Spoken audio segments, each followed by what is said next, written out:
Assalamualaikum warahmatullahi taala wabarakatuh. Nama saya Ahmad Nadif Molisin dengan NIM 194102008, dosen pengampu mata kuliah studi fikih Bapak Aris Mahmudi MA. Di sini saya sedikit akan menceritakan tentang salah satu ulama yang cukup terkenal, yaitu Syekh Yusuf Al-Qaradawi.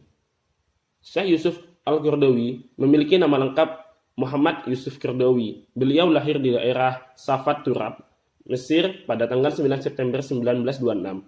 Beliau berasal dari keluarga yang sangat taat menjalankan ajaran agama Islam. Ketika berusia 2 tahun, ayahnya meninggal dunia. Sebagai anak yatim, ia diasuh dan dididik oleh pamannya. Ia mendapatkan perhatian yang besar dari pamannya, sehingga ia menganggap pamannya seperti orang tuanya sendiri. Keluarga pamannya pun juga taat menjalankan agama. Tidak heran bila Yusuf Qaradawi menjadi orang yang kuat menjalankan agama. Yusuf Qaradawi memiliki 7 anak, 4 putri dan 3 putra. Sebagai seorang ulama yang sangat terbuka, dia membebaskan anak-anaknya untuk menuntut ilmu apa saja sesuai dengan minat dan bakat serta kecenderungan masing-masing. Dan hebatnya lagi, dia tidak membedakan pendidikan yang harus ditempuh anak-anaknya. 3 daripada mereka memegang kedokteran dari Universitas British. Anaknya Ilham Yusuf Qaradawi adalah saintis pengamat nuklir internasional. Dan Abdurrahman Yusuf Qaradawi ialah seorang sastrawan dan aktivis di Mesir. Pemikiran Yusuf Qaradawi dalam bidang keagamaan dan politik banyak diwarnai oleh pemikiran Syekh Hasan Al-Banna. Ia sangat mengagumi Syekh Hasan Al-Banna dan menyerap banyak pemikirannya.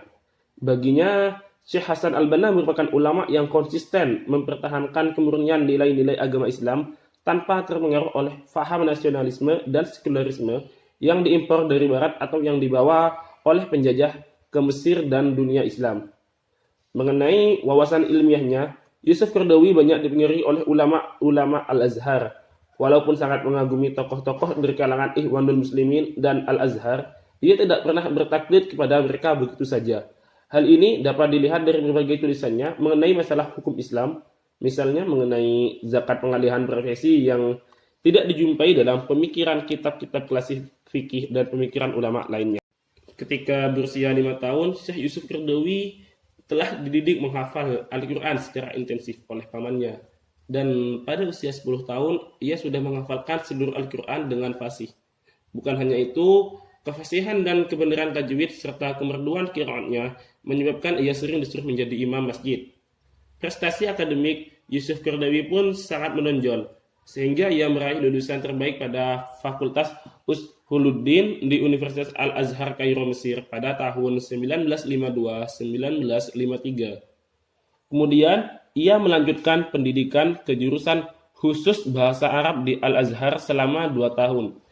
Di sini pun ia mendapatkan ranking pertama dari 500 mahasiswa lainnya dengan memperoleh ijazah internasional dan sertifikat pengajaran pada tahun 1957. Yusuf Qaradawi meneruskan studinya di lembaga riset dan penelitian masalah-masalah Arab selama 3 tahun. Akhirnya, ia menggondol diploma di bidang sastra dan bahasa. Seterusnya, beliau menyambung usahanya pada peringkat pasca sarjana di Fakultas Usuluddin dalam jurusan tafsir hadis di Universitas Al-Azhar Kairo Mesir. Setelah tahun pertama di jurusan tafsir hadis, tidak seorang pun yang berhasil dalam ujian kecuali Syekh Yusuf Qaradawi.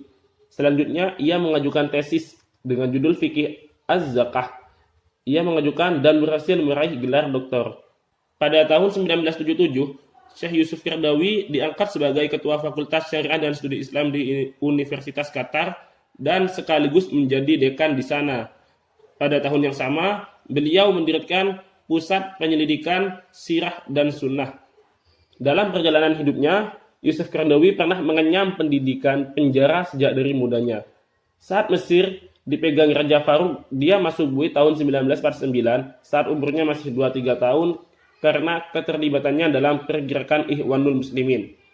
Pada April tahun 1956, ia ditangkap lagi saat terjadi revolusi Juni di Mesir. Bulan Oktober kembali ia mendekam di penjara militer selama 2 tahun. Yusuf Qaradawi terkenal dengan khutbah-khutbahnya yang berani sehingga sempat dilarang sebagai khatib di sebuah masjid di daerah Zamalek. Alasannya, khutbah-khutbahnya dinilai menciptakan opini umum tentang ketidakadilan rezim saat itu.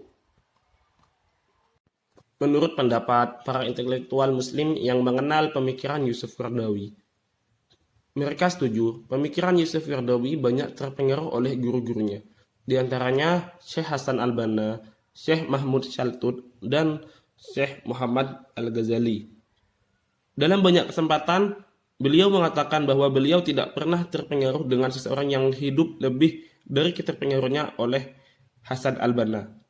Beliau seringkali menjadikan perkataan Syekh Hasan al-Banna sebagai contoh dalam mengumumkan suatu masalah. Kecintaan ini juga ditambahkan dengan memberi penjelasan secara rinci kepada buku Al-Usul al-Isrin, serta beliau juga mempersembahkan kumpulan syairnya berjudul Al-Muslimun Qadimun untuk Syekh Hasan al-Banna. Beliau berkata, "Saya tidak pernah memuji seseorang pun dalam muatan syair kecuali kepada Hasan al-Banna." Syekh Yusuf Qaradawi juga menghimpun pemikiran-pemikiran Syekh Muhammad Shaltut, baik di bidang fikih maupun dalam bidang tafsir Al-Quran. Walaupun demikian, rasa cinta beliau kepada Muhammad Shaltut tidak menghalanginya untuk berbeda pendapat dengan dalam beberapa masalah, seperti dalam bukunya Al-Haram wa Al-Haram fil Al-Islam. Syekh Yusuf Qaradawi juga terpengaruh dengan pemikiran Muhammad al-Ghazali. Kecintaannya kepada Al-Ghazali beliau ekspresikan dengan menulis sebuah buku pada saat Al-Ghazali masih hidup. Beliau memamerkan inovasi pemikiran dari karya ilmiah Al-Ghazali. Sebagai seorang ulama dan cendekiawan besar berkaliber internasional, beliau mempunyai kemampuan ilmiah yang sangat mengagumkan. Beliau termasuk salah seorang pengarang yang sangat produktif. Telah banyak ilmu yang dihasilkan, baik berupa artikel maupun buku, dan hasil penelitian yang tersebar luas di dunia Islam. Tidak sedikit pula yang sudah diterjemahkan ke dalam bahasa, termasuk ke dalam bahasa Indonesia. Di antaranya karya-karya beliau yang diterjemahkan ke dalam bahasa Indonesia yaitu Al-Hasa'is Al-Ammah li Al-Islam, dialihkan bahasa dengan judul Karakteristik Islam, Kajian Analitik, Yusuf Qaradawi. Buku ini memaparkan bahwa Islam sebagai agama rahmatan lil alamin memiliki karakteristik yang tersendiri. Hal ini dapat dilihat melalui ajaran-ajaran yang universal, abadi, sempurna di muka bumi ini. Karakteristik Islam muncul dari dasar-dasar wahyu ilahi yang secara sistematis mampu memberikan implementasi kehidupan umat manusia sehari-hari. 2. Al-Fatwa Bayan Al-Indibat wa Al-Tasayyub, diterjemahkan ke dalam bahasa Indonesia dengan judul Konsep dan Praktek Fatwa Kontemporer antara Prinsip dan Penyimpangan. Dalam buku ini, Yusuf Qaradawi menjelaskan bahwa fatwa sebagai jawaban tentang persoalan hukum dan ketentuan syariat diperlukan sebuah kontrol sosial konsepsional yang menjaga agar fatwa tetap berada pada jalur risalah sebagai penyambung lidah Rasulullah SAW. Ketiga, al-ijtihad fi al-syariat al-islamiyah, dalam bahasa Indonesianya ijtihad dalam syariat Islam. Dalam buku ini, Yusuf Qaradawi mengungkapkan bahwa ijtihad syariat Islam akan mampu membimbing setiap kemajuan umat manusia ke jalan yang lurus sekaligus mampu melakukan terapi terhadap penyakit baru dengan obat yang diambil dari apotek Islam itu sendiri. Keempat, Al-Imam Al-Ghazali Bayan Madihi wa Nakidihi Al-Imam, diterjemahkan dalam bahasa Indonesia pro kontra pemikiran Al-Ghazali. Dalam karyanya ini, Yusuf Qaradawi menguraikan bahwa kajian-kajian mendalam tentang khazanah intelektual Islam tidak akan pernah meninggalkan kontribusi Al-Ghazali dalam pemikiran Islam.